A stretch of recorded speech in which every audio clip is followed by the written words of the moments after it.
რითი განვამტკიცოთ ერთობა?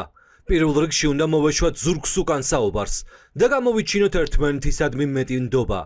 შევარჩიოთ სწორი ლექსიკა.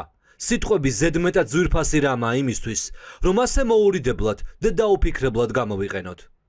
სინდისის პატიმარი ზვიად ცეცხლაძე ოპოზიციას ერთიანობის გეგმასა და პოლარიზაციის შესუსტებას ციხიდან ურჩევს.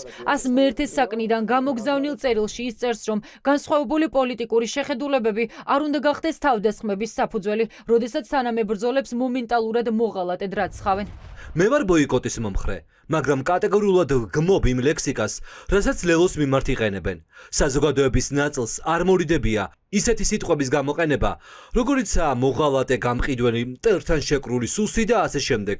უნდა გავითვალისწინოთ, რომ საქმე გვაქვს იმ ადამიანებთან, რომლებიც ჩვენთან ერთად იდგნენ და დგანან რუსთაველზე. სინდისის პატიმარი სვამს რიტორიკულ კითხვას, რომელია სწორი, ბოიკოტი თუ არჩევნები. თავად ბოიკოტს ემხრობა, თუმცა ფიქრობს, რომ არგუმენტები ორივე მხარეს არსებობს. დავიწყოთ არჩევნების მომხრეთა არგუმენტებით. სწორია არგუმენტი იმის თაობაზე, რომ თუ ივანიშვილს დავუტოვებთ თავისუფალ შრეებს, ის მას უკონკურენტოდ ამოავსებს. ბოიკოტს ეს რისკი ნამდვილად ახლავს. წარუმატებლობის შემთხვევაში მოწინააღმდეგე ჩვენს მიერ გათავისუფლებულ ადგილებს ავსებს და ძლიერდება. რაც შეეხება არჩევნებში მოწინააღმდეგეთა არგუმენტებს, ზიანდება არაღიარების პოლიტიკა. ყველა ვარიანტში ქოცების პროპაგანდას ეს ძლიერ ბერკეტს აძლევს, როგორც ქვეყნის შიგნით, ისე ქვეყნის გარეთ. ლელოს კი ვურჩევდი იმ ფაქტის გათვალისწინებასაც, რომ საკუთარი პარტიის შიგნითაც უჭირს ყველას დარწმუნება არჩევნებში შესვლის თაობაზე. თუ ვერ მოხერხდა ამ მომრჩეველთა საჭირო რაოდენობის მობილიზება, მაშინ არჩევნებს აზრი არ აქვს. არჩევნებში მონაწილე ორი ოპოზიციური ძალა გახარია საქართველოსთვის და ლელო ამტკიცებენ, რომ ახლა ბრძოლის ხაზი არჩევნებზე გადის.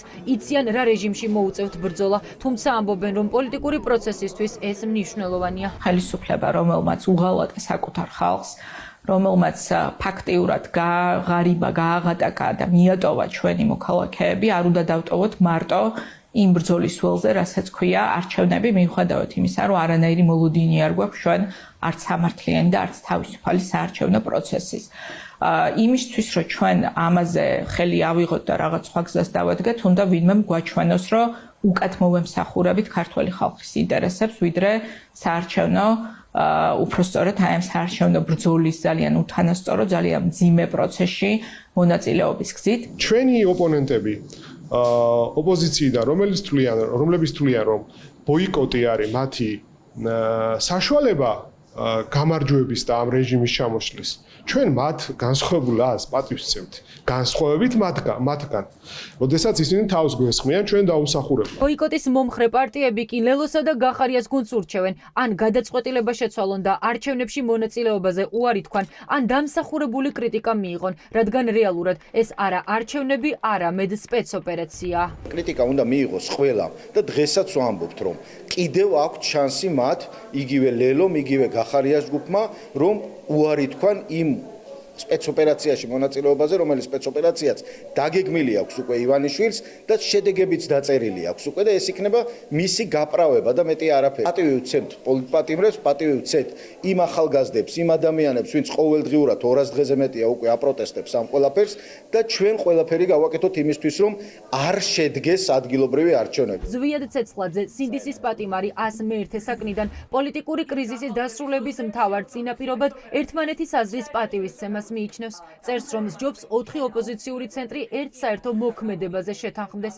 ან ერთად შევიდნენ არჩევნებში, ან ერთად გააცოცხლონ ბოიკოტი. შესაძლებელია თუ არა ამ იდეის რეალიზება ჯერჯერობით ბუნდოვანია.